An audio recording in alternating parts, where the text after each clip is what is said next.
Thank you, Art. My story begins in the morning of January 5, 1945. A month before, German forces had attacked in force and by surprise in eastern Belgium, beginning what we have now called the Battle of the Bulge.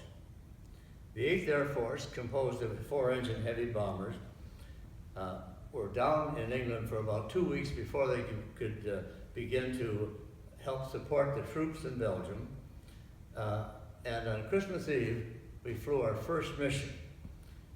After Christmas Eve, we flew 4 others, attacking transportation centers, centers of supply, communications behind the German front. On the 5th of January, the day I'm speaking about, our target was Frankfurt, Germany, a marshalling yard where freight cars and troops would assemble. And as I recall, as we flew over the target that day, there was a high haze. We were at about 30,000 feet. And the anti-aircraft fire would light up the haze, sort of a pink background. It was actually kind of pretty. When a group of fortresses flies into anti-aircraft fire, everybody gets hit one way or another. Some seriously and some not so seriously. You can always tell the aircraft shakes, dust falls in the cockpit from the impact of the explosive parts called flak on the aircraft frame. We turned off the target, we lose altitude, pick up a little speed, and after about 20 or 30 minutes, I noticed that the red light on number 3 engine fuel pressure started to blink. That was a bad sign. It soon became solid red, and the fuel pressure dropped to 0. Immediately we turned on the booster pumps and checked the fuel gauges. We had 70 gallons, which would be enough to get back to England under normal effects. But the manifold pressure on the engine dropped, and the engine just died. It was out of fuel. The gauge said 70 gallons.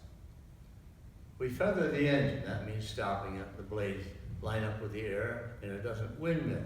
A windmill is a ticket to disaster. Causes a fire, and at 30,000 feet over Germany, that's the last thing in the world you want. But the question was, if that gauge shows 70 and the engine is out of gas, what do you believe, the engine or the gauge? We believe the engine, of course. What about the other engines? We immediately put the aircraft into minimum fuel consumption the best we could, and started almost a partial glide.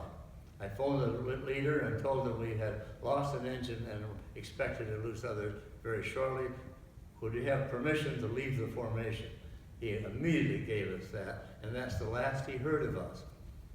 When he got back to England, he just reported our conversation. The official record of the 8th Air Force has our crew crashed in northern France, all killed. You can reduce the fatalities of the 8th Air Force by 10. We kept on going, got lower to lower altitude, and then we were contacting our crew all the time, but we had a little conference. What do you want to do? The Air Force crews are very democratic. We don't salute, we just work with each other. You have basically 2 options. You can parachute now. If you do, you become prisoners of war, almost certainly. If we don't parachute, we will have to crash land this aircraft somewhere. We don't know where. What is your desire? Everybody said, stay with the aircraft. I won't go into the structures of the B-17, but it's a tough baby, I can tell you. At the bottom of it is almost like a sled. Fortunately, Belgium and northern France is not mountainous. If we're mountainous, we would have parachuted, but it's more or less farmland. As we approached what became the city of Ghent, that's in Belgium, we noticed in the reflecting sunlight at the end of the day, a bright strip on the ground. To us, that meant one thing, an airstrip. So we quickly talked about it in the cockpit for a minute or 2. We said, look, the engines are going to go out. In the meantime, number 2 also went out. I should have said that. So we had 2 engines feathered, and the two outboards still running, but for how long, nobody knew. So we approached that airstrip, circled, came in towards the land, and in the dusk of the afternoon, that afternoon, on our approach, we had a little extra speed, and as we looked ahead, out of the gloom came a 5-story apartment building right in front of us. So we just simply picked up the right wing with what speed we had. The outboard engines just quit, and on the final 1,000 yards, we had a 30-ton glider. A B-17 does glide.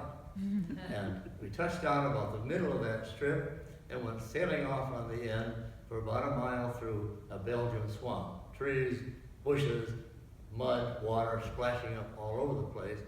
The wheels were useless to put on the brakes because melting snow and ice in January made that like a slide.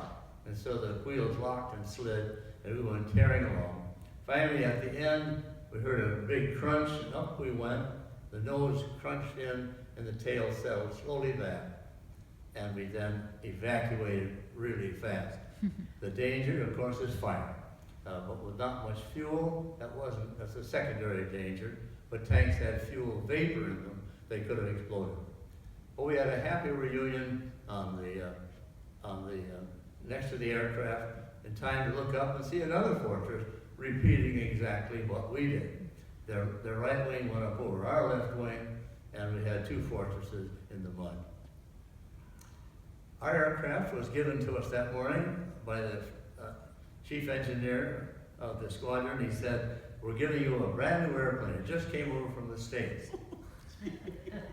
That's like someone saying, "I'm giving you a brand new wife." After 30 years of marriage, or in my case, 60. I'm not sure I'm going to say this actually, but No, you have to. in privacy I do. You get used after 63 years, as I was married before she passed away. She was a WASP, by the way. And you get sort of used to things. You can talk and, or don't even talk at all. You know what you're talking about. But a new wife, it's like a new airplane.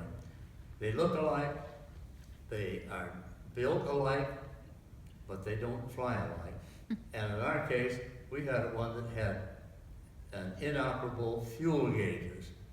We were out of fuel when they all indicated 70 gallons. So that aircraft, thank you taxpayers, flew a half a mission. Oh. We did drop bombs on Frankfurt. Thank you. Nice.